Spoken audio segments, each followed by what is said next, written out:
నేను కొణిదెల పవన్ కళ్యాణ్ అనే నేను శాసనం ద్వారా నిర్మితమైన భారత రాజ్యాంగం పట్ల నిజమైన విశ్వాసం, విధేయత చూపుతానని,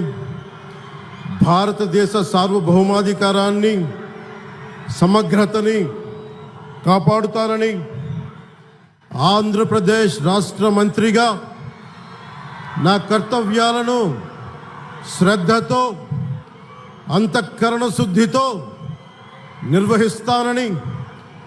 భయం కానీ, పక్షపాతం కానీ,